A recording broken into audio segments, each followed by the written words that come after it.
Hello and welcome to Warhammer Workshop. My name is Amy and I am joined as always by my very good friend JF. JF, hello. Hello. It's This is the news. this is All right, go ahead. this just in. This is not just in. It is none of this is just in. No, This is, but we're gonna review it anyways, and you're gonna enjoy it. we are. So this week we have traveled back to Sigmar side for most of our pre-orders. We have the Beasts of Chaos, their new battle tome, as well as their Beast Lord, who's a good little fellow. He is a pretty fig. My relationship with the Beast of Chaos is I'm using the fact that they're of chaos to ignore them because they otherwise would be a very cool army to collect. Yeah. It's one of those armies, along with the next one that you're going to mention, that Mhm. not a whole lot of new models for them in Right. this release, which feels very Tyrannid if you're a 40k player and you're looking for an analog. Yeah, but But this is also not their only battle tome this edition, is it? Like, are we on round 2? I've lost track. I don't know. actually know. Age of Sigmar actually has a rather. Maybe it's because you and I are not as connected to Age of Sigmar Yeah. as we will be in the next year. That is a promise I'm making myself. Yes. But they do seem to have a different sort of dynamic of Battletomes release and the Codex releases that we're used to seeing. Yeah. If you're someone who's familiar with Age of Sigmar, please feel free to comment Yeah. or send us an email, because I would love to hear someone who's more in touch with the Sigmar side give their opinion. Like, is this like a second round of Battletomes for some of these armies, or are we just not paying enough attention? Yeah. I've lost track. Time has no meaning. It's a flat circle. Mhm. The other army, which does have slightly more interest to you, is the Gloomspite Gitz. Well, it has more interest to me because I got a Squigalange box for Christmas, Did. Uh-huh. and I'm gonna have a blast painting it. So obviously, having the rules to go with it is going to be more encouraging to try Age of Sigmar, and this is what I mean by this here. But also, I've been collecting some Trogoth for another project, Mm-hmm. so this is all like, oh, everything I need in one book. It's great, it's fantastic. So because there's no new models, I feel a little bit of difficulty getting excited for it. But Sure. it's one of those books that I'm gonna pick up on the technicality, if you will. Yeah. There is the Squig Boss with Nasha Squig, which I saw a great comment. I believe it was on Twitter, and it was, aren't all squigs Nasha squigs? And my response to this is that, like, they don't all specialize in that, right? Yeah, Like, any exactly. squig can Nash, but it's a special squig that's their major in college. Look at it this way: most human beings can run, but Yeah. are we all Usain Bolt? No. This is the Usain Bolt of gnashing. Yes. That's how I like to see it. I love it. Perfect. That's a very good description. Um, the Gloomspite Gitz are getting the Snarlfang Riders, which is fun. The Wolfie Boys. Mhm. We had the 3-Wolf Rider Warband for Underworlds a little while back, and now this is like a real squad that you can run in the game. Not Spider Riders, They're not but they are Spider pretty great. Riders. Yeah. I mean, I'm pretty sure we reviewed them at some point when they announced them first, but Yep. I mean, they're on their way. Yeah. There's also 2 big boxes that are coming. They're Vanguard boxes. There's one for the Beasts of Chaos, and there is one for the Gloomspite Gitz. And see, this is what I mean by not being in touch with Beast Chaos, kind of by design to Mm-hmm. avoid salivating too much. Yeah. Is I keep forgetting they have like the big Beastigore dudes, which are Yeah. awesome models.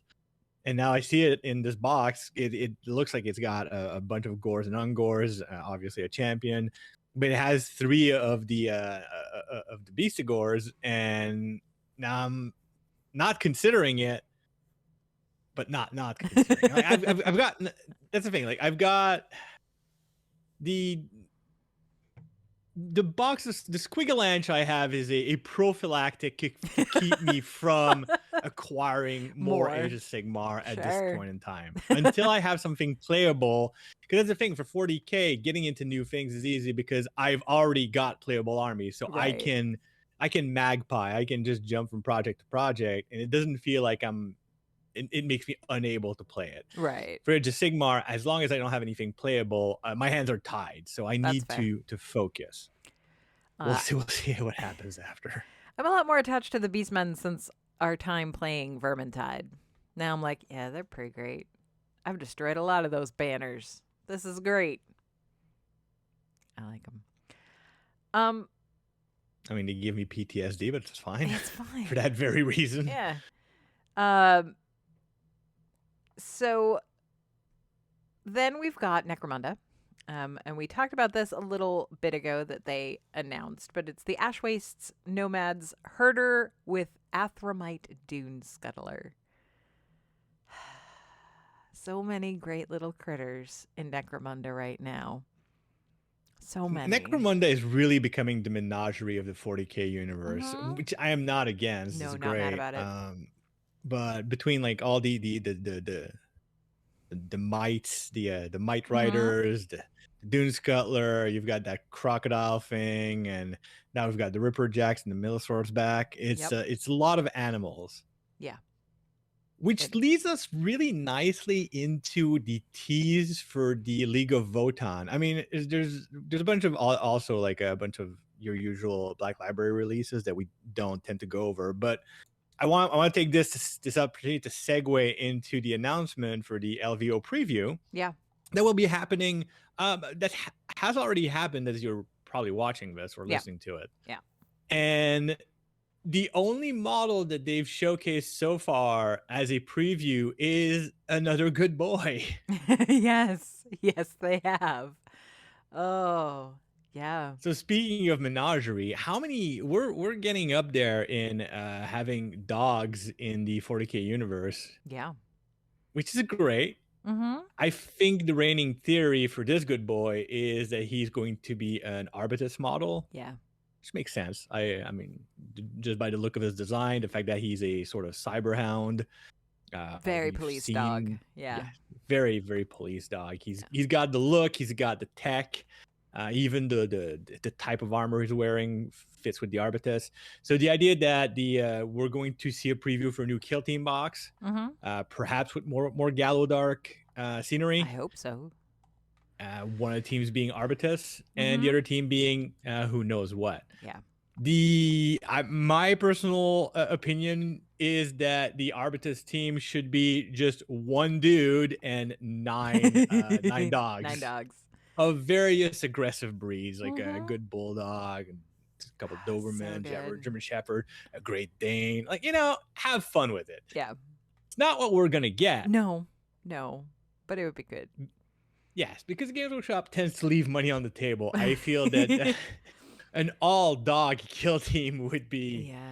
Yeah. They leave money on the table because they haven't released a box of, like, character nurglings yet. Like, they would... It would slay. It would slay. Sell so much. Just make it one small sprue, sells for $20, fly off the shelf. It's $35. The character $35 character box, and it's just little character nurglings. Just snurglings. Yeah.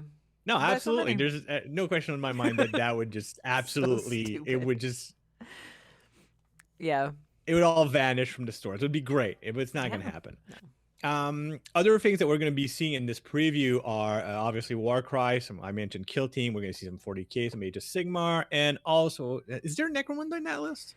Ooh, that's a good question. Survey says... We've been seeing a lot of Necromunda recently, so yeah, I feel like we have. No, Underworlds is the Underworlds, yes. on the list. Still, one of the things that we've been doing a sort of countdown with images recently. For the 3-day mark, we had what was clearly something for Ultramarines. Yeah. It doesn't specify if it's Ultramarines for 40k or Ultramarines for the Horse Heresy. It could go either way. Yeah. In the same way that as we're recording this, we're on the countdown for 2, and it's clearly a Seraphon icon. Yeah. But again, like, is it for Warcry? Is it for Underworld? Is it for Age of Sigmar? I feel like we just got the Underworlds. Well, we just got a Warcry too, right? Did we?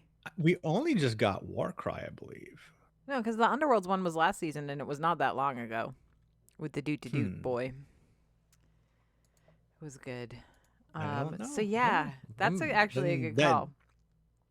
I mean, I think we're kind of due, and I think they did mention that one of the Battletomes that was coming soon was going to be Seraphon. Yeah. So, and look, I've mentioned this in private messages to you. Yeah. I would not mind seeing a Summer of Lizards, where yes. On the AOS side we see some new Seraphon models with some big new lizards. Yeah. And on the 40k side, just give us some Exodites riding dinosaurs. It's just fine. Whatever. Yeah, we could do 3 new armies on the 40k side this year. That's fine. We'll do Exodites. We'll do the Dark Mechanicum. And we'll do, like, I don't know, like Hrud. Yeah, they did mention Hrud in one of the rumor engines for no reason. So. I know. So you and I have always been very into analyzing the rumor engines and what they could be, and then I realized that what if we dug too deeply into the text surrounding the image in the rumor engine, which I'm sure is not necessarily anything, but what if it is? Well, that's the fun about the rumor engine is that it's there to start rumors, not to confirm them. So. That's true. We'll see. I mean, the way they were talking about leaving weapons and leaving food next to ventilation grates and spaceships fits really well with the kind of lore I want to see out of Rudd. Yeah. So. And again, like I've said before, if the Arcs of Omen is Abaddon and his buddies disturbing a bunch of space hulks, if you have an entire race of space scavengers that all they do is live on space hulks, and they're the Hrud, and then suddenly their habitat is being hijacked, they're gonna react and they're gonna organize for war, and that is a very fun and good way of introducing a new faction into the 40k universe. Yeah. I mean, as much as I'm fine with what they did with the League of Votann, this feels way more organic. Yes. Where League of Votann, it was a meme. Like they were in the core. They announced it on April Fool's Day, and then they were like, "Oh yeah, no, they've been there." This would be a lot more organic.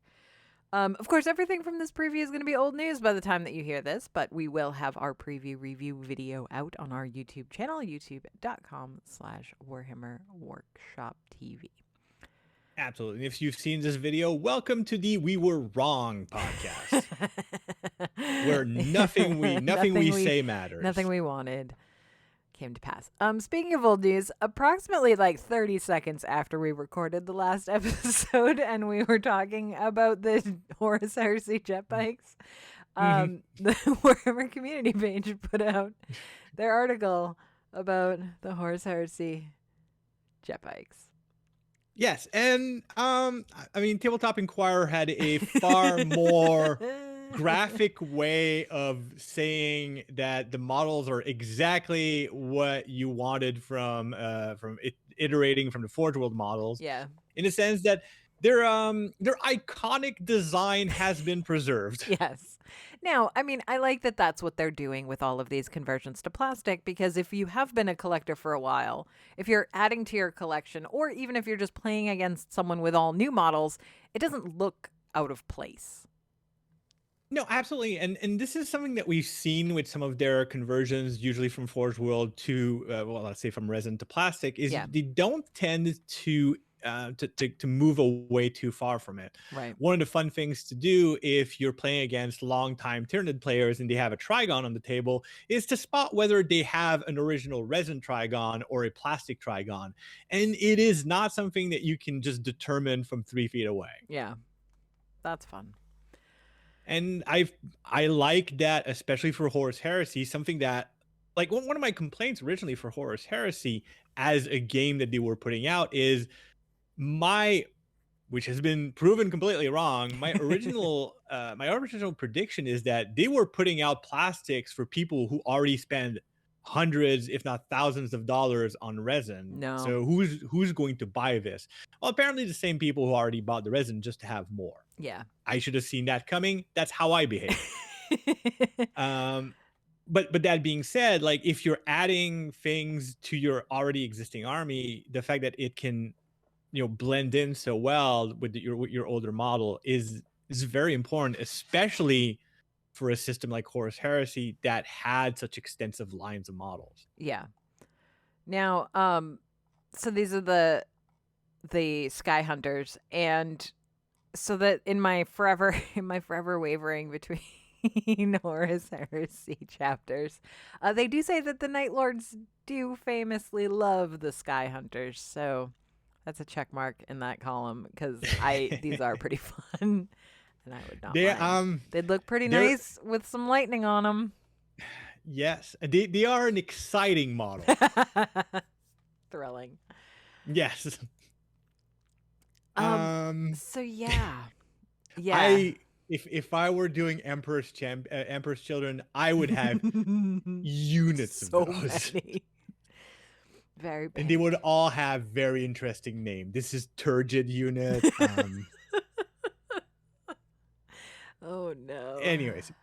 So one other thing I want to bring up is we've been getting on the weekly basis Arcs of Omen tarot card from the Emperor's Tarot. Yeah. And usually they're very cool. Like they have nice background music, like this kind of a layered 3D movement animation that they have with the cards. It's very neat art. And these very cryptic messages that are tantalizing, but that don't mean anything. And I just want to bring up like the last one that we got, not the one before this comes out, but the one before, because of how the time works with our recording and publishing. But we got one that was demon inversed. Inversed, I think. Inverse. Yeah. So, and that's interesting. Yeah, it is.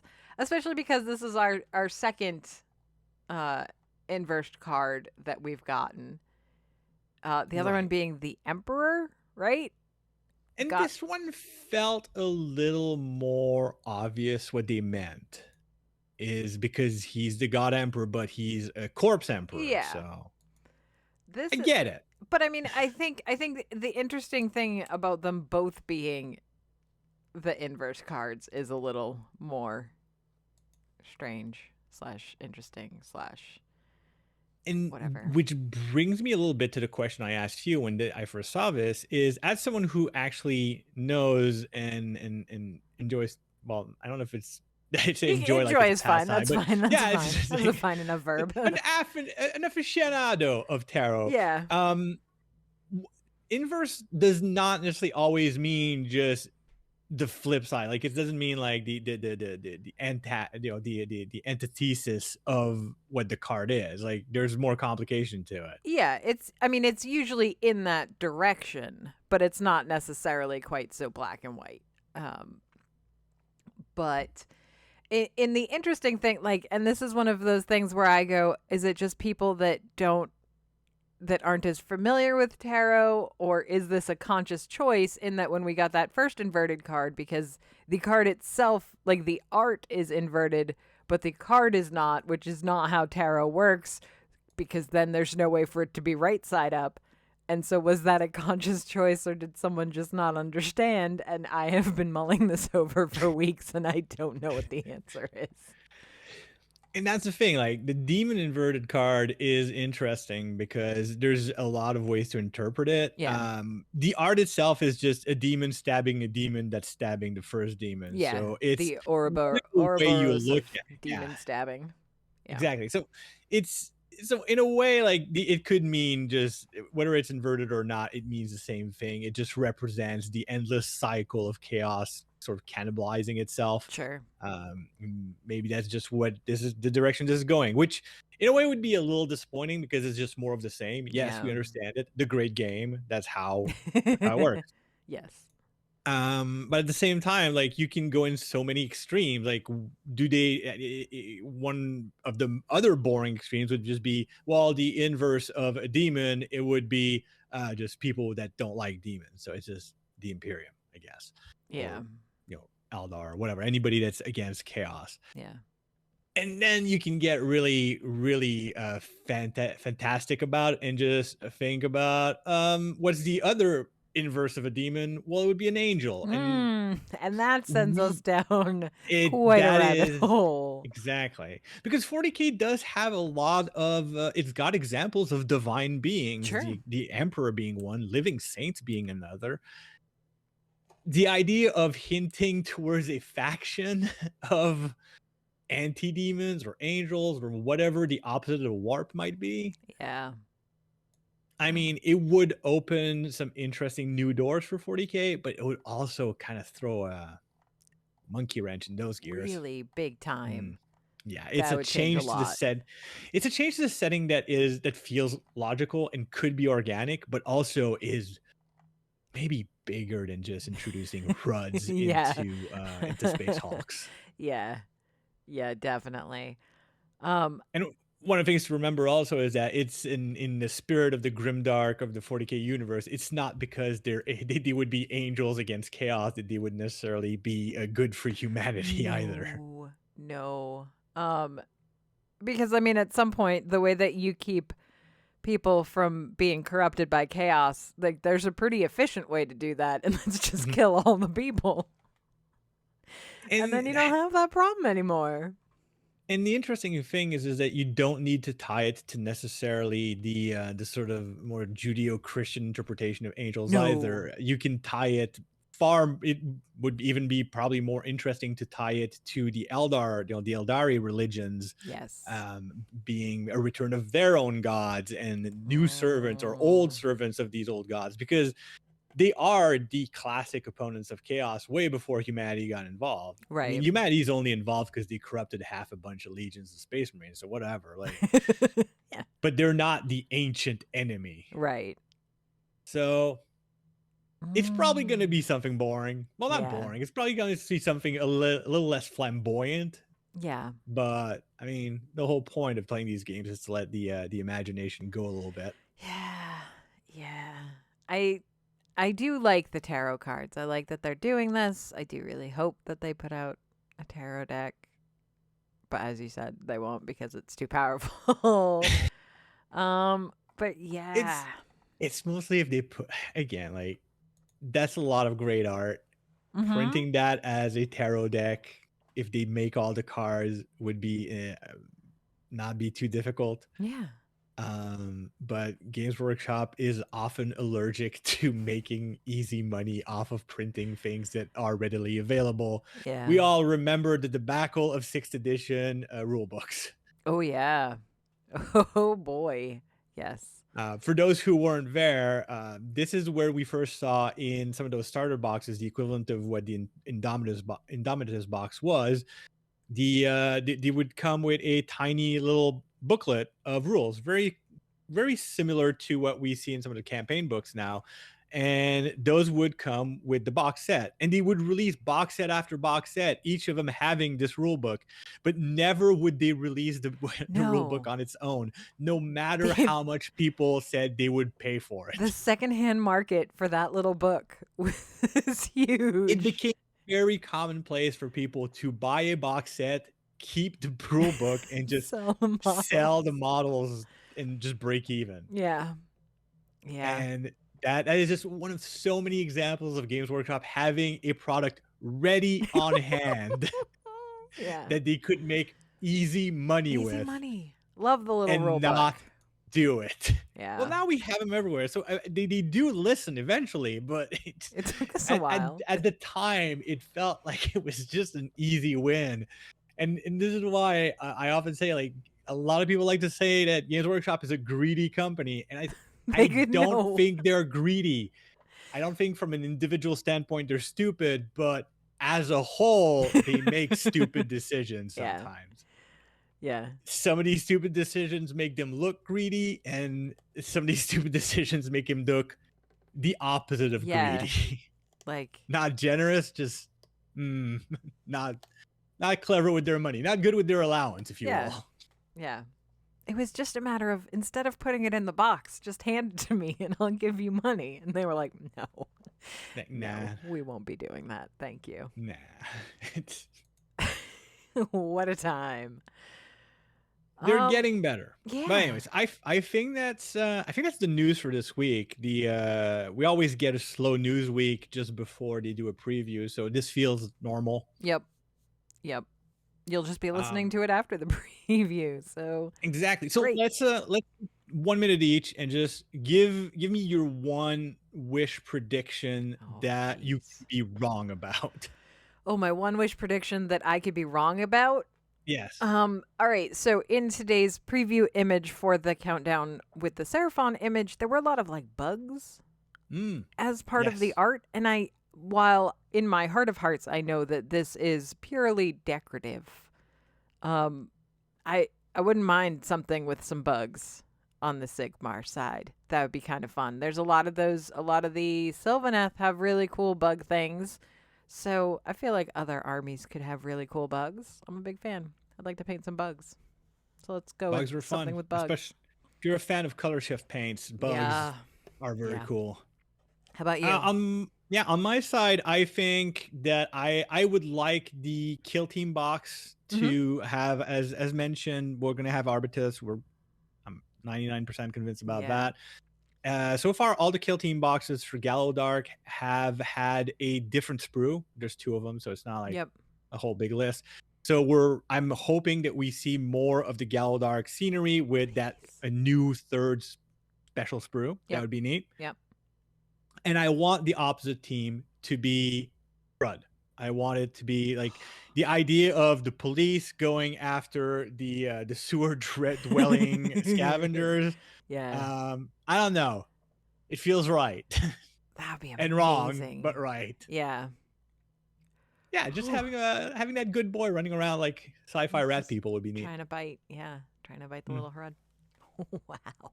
And it's a good way of introducing a new race into the universe. Yeah, because you can keep it there. You can keep it contained there for now until you're ready.